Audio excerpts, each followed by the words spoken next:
Welcome back, gentlemen. Now, we all understand the importance of strong male role models, and often online you'll hear conversations about fathers, missing fathers, lessons that our fathers should have taught us. But one role model that I believe deserves more attention, more praise, more respect is our grandfathers. And if you are lucky enough to have grown up with your grandfather still alive, I'm sure that he taught you many timeless lessons that are incredibly valuable to you today. I know that mine did for certain. Our grandfather's generation was really the last generation of men for whom being a gentleman, dressing well, treating people with common respect was simply the way things were done. And that began to become eroded later on in the 20th century during our father's generation. So I believe that many important lessons and answers can actually be found by looking a little further back to the 40s, 50s, and 60s. So in today's video, we are going to explore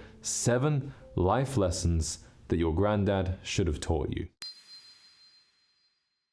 Hello, my name is James, and I am on a mission to create a generation of gentlemen. Financial responsibility is a key part of being a man. And if you didn't pick this up from your grandfather already, he probably should have taught you to always be prudent with your money. You see, for most of us, our grandfathers grew up in the post-war era when money was rather short. Unlike our fathers who perhaps grew up in the 80s or 90s when the economy was booming, our grandfathers were suffering from the after effects of war. In the UK, we still had rationing until the 1950s. Cities were entirely bombed out. And therefore, I always observed that my grandfather was very, very careful with his money. This didn't mean he wouldn't spend, he wouldn't indulge occasionally, but he always kept his eye on the bank balance. He always kept his eye on his assets, his savings. This is something that I think our generation of men, Gen Z, Gen Alpha, Millennials, could do with paying a little more attention to.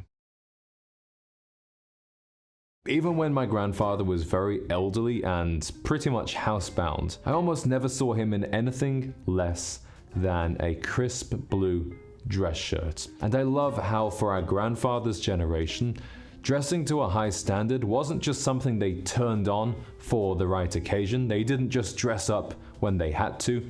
It was their absolute default. And if you looked inside the wardrobe of your grandfather, you might find it surprisingly small, maybe 2 or 3 suits, maybe 5 or 6 dress shirts, but they bought well, they chose wisely, and they repaired and replaced. They truly loved their garments. So whether they were simply relaxing around the house, attending church, or going to work, they always looked their best.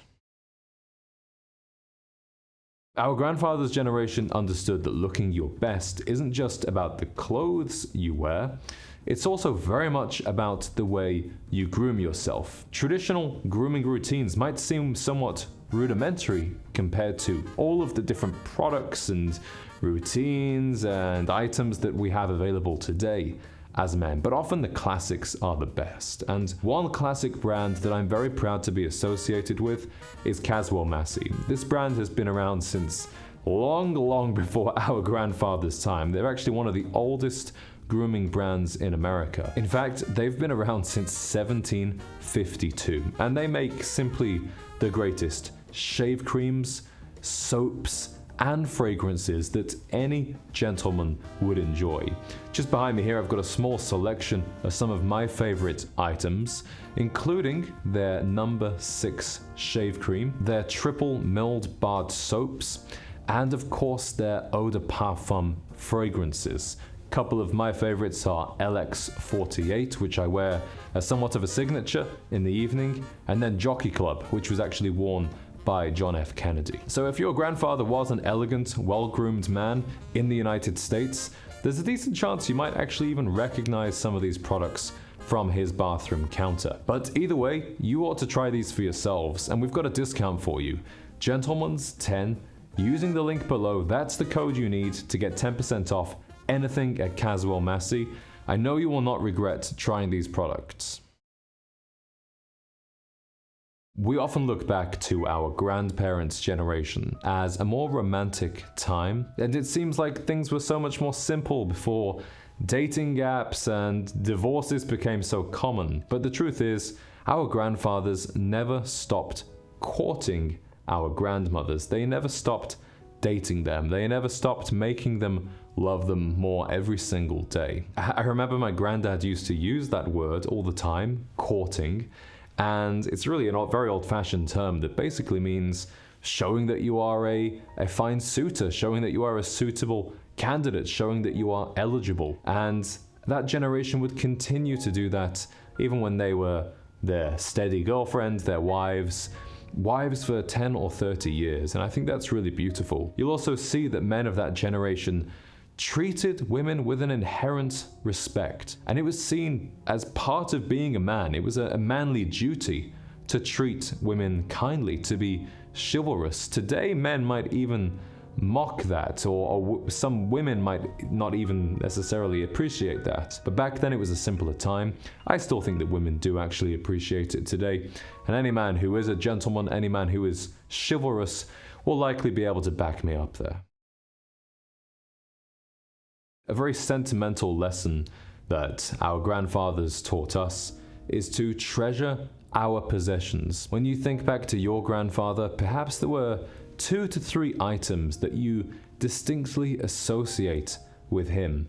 Maybe it was a wristwatch. For my grandfather, he had this great magnifying glass, which I remember being fascinated by as a child. Maybe it was a chess set. Maybe it was even something like a classic car. But going back to that post-war upbringing, when there wasn't a ton of new products, there wasn't this mass consumerism that we have today, this fast fashion, they had to save up hard. They had to save up for a long time to buy certain things.